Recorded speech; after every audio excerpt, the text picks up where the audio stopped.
안녕하십니까. 거꾸로 투자하는 쇼킹 부동산입니다. 직장인 커뮤니티에 두 가지 충격적인 글이 올라왔습니다. 아마 이거 보시면 정말 깜짝 놀랄 겁니다. 미쳤다는 말이 절로 나올 정도입니다. 앞으로 수도권 아파트 시장에 유례 없는 위기가 시작되는 거 아마 여러분들도 오늘 영상 보시면 부인하지 못하실 겁니다. 영상 전에 구독 부탁드리겠습니다. 자, 쇼킹 부동산에서 집값이 하락하는 원리에 대해서 여러 차례 강조를 드렸어요. 반드시 팔아야 하는 매도자가 많을수록 크게 하락한다 말씀드렸죠. 사람들은 안 사면 떨어진다고 생각을 하지만 아무도 안 살 때 아무도 안 팔면 가격은 유지가 된다는 부분이죠. 근데 한국 사람들은요, 아파트를 장기 보유하려는 경향이 굉장히 강해요. 한 번 사면 굉장히 움켜쥐고 있다는 부분이죠.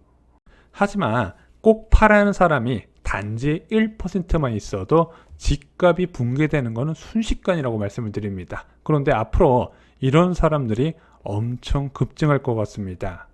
자, 쇼킹 부동산이 계속 언급했던 앞으로 꼭 팔아야 하는 사람들은요, 2년 전 신규로 전세 계약을 한 갭 투자자, 그러니까 2년 전에 갱신한 사람 말고요. 그 사람들은 예전에 투자했기 때문에 상대적으로 자금 여유가 있다고 보는 거예요. 하지만 2년 전에 신규로 전세 계약한 사람들은 자금 여유가 없다는 부분이에요.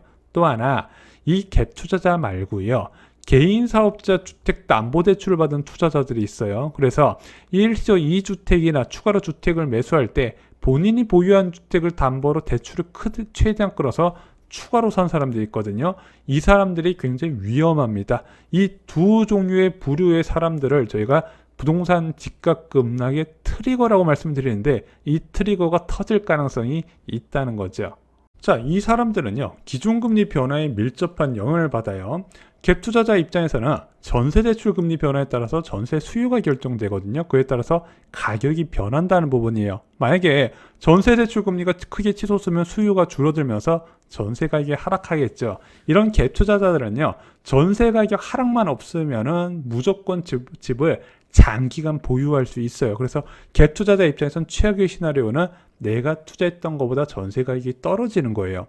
자, 그리고 개인 사업자 주택담보대출을 받은 투자자는요, 대출 금리에 따라서 매도를 결정할 수밖에 없다는 부분이 있죠. 근데 만약에 내가 감당 가능한 수준의 대출 금리가 유지된다면 매도하지 않고 시세 차익이 충분히 날 때까지 기다릴 수가 있겠죠.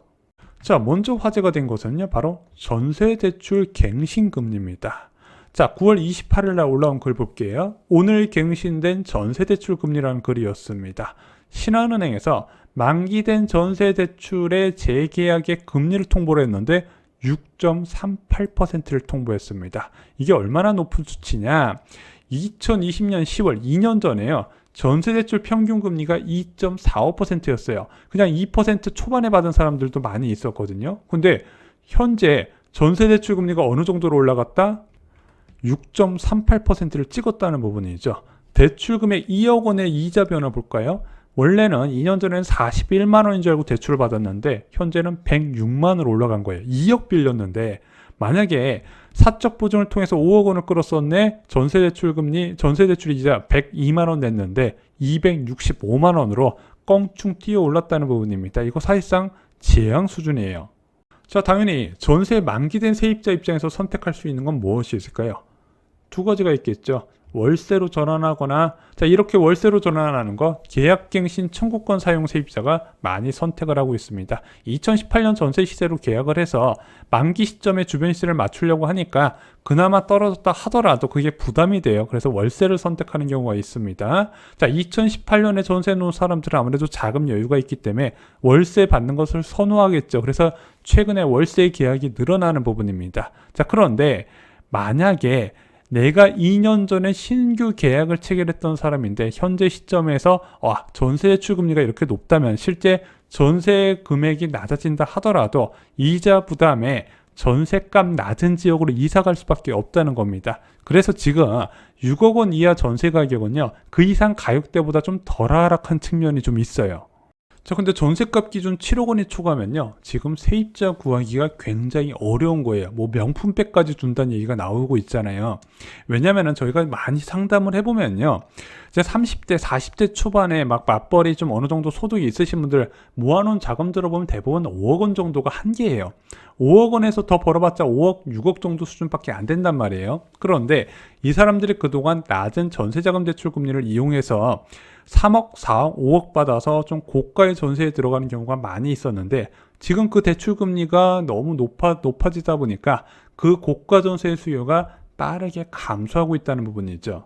그래서 10월부터 역전세난은 더욱 심각해질 겁니다. 저희가 얼마 전에 우리은행 대출 담당자가 이야기했던 역대급 금리 인상 부분, 그것이 본격적으로 나타나고 있기 때문이죠. 그러면은 2020년 12월부터 2022년 3월까지 신규 전세 계약한 집주인들은요, 앞으로 커다란 위기가 봉착될 것이고요. 자, 이런 계약 만기가 몰려있는 방학 시즌마다 초급매가 앞으로 쏟아지게 될 겁니다. 지금 역전세라는 이야기 나오는 건 아직 시작도 안 한 거예요.